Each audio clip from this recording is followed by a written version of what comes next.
Баршаңызға сәлем, құрметті көрермендер. Бүгін сіздермен бірге қысқа арнап әдемі салат жасайтын боламыз. Бізбен бірге болыңыздар. Ең алдымен қырыққабатымызды майдалап турап аламыз. Құрметті көрермендер, мен каналыма тіркеліп, лайк басып, комментарий жазуды ұмытпаңыздар. Сәбізімізді де теркадан өткізіп аламыз. Сәбізімізді теркадан өткіздік, қырыққабатымызды турап алдық. Енді бұрышымызды тазалап аламыз. Видеодағыдай етіп тазаласаңыздар оңай тазаланады.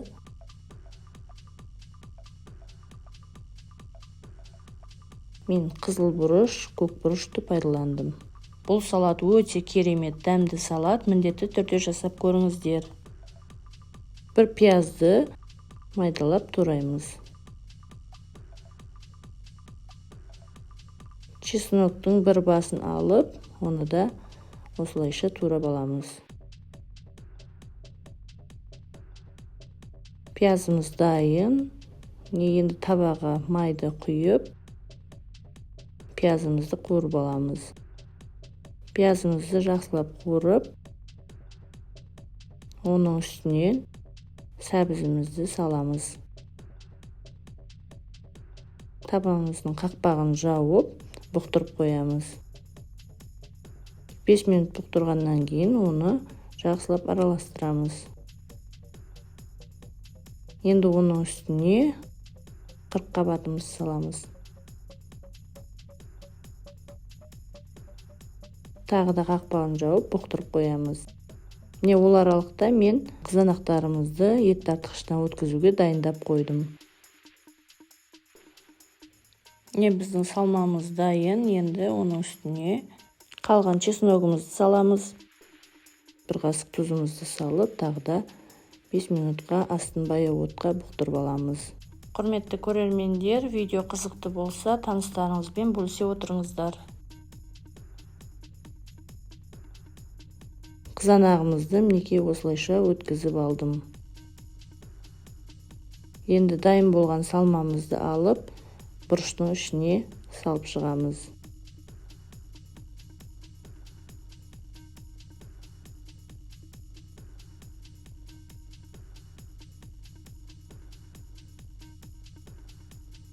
Осылайша бұрыштың ішіне салмасын салып аламыз.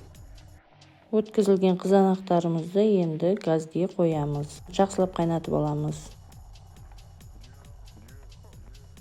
Бір жағынан банкаларды парылап қойдым. Бұрышымызды ішіне салмаларды салып дайындап болдық. Енді оны қазанға сала береміз.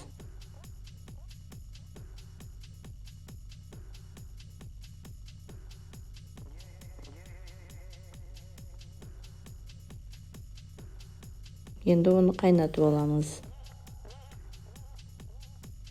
Түйірлі қара бұрыш, лавр жапырағын, жаңа қалған чеснокты саламыз. Бәрін жақсылап араластырамыз. Оның үстіне ас көпкерді саламыз. Бәрін жақсылап араластырып қайнатамыз. Керемет қайнап жатыр. Енді оның үстіне шай қасықпен уксус қосамыз. Бір қасық тұз қостым. Тұзын дәміне қарай қоссаңыздар болады. Бір қасық немесе 2 қасық қант қосуға болады. Біздің қазанымыз әдемі қайнап жатыр. Бұрышымызды осылай тексеріп көреміз. 15-20 минут аралығында қайнатып алдым. Мінекей біздің икрамыз дайын. Енді банкаларымызға салып, банкамызды жаба берсек болады. Құрметті көрермендер, міндетті түрде жасап көріңіздер. Өте керемет салат. Осылайша құйып алдық. Қақпағымызды ыстық суға салып, енді банкамызды жаба береміз. Осылайша міне біздің салатымыз дайын. Өте керемет салат. Дәмі өте керемет салат. Видеоның соңына дейін көргендеріңіз үшін рахмет.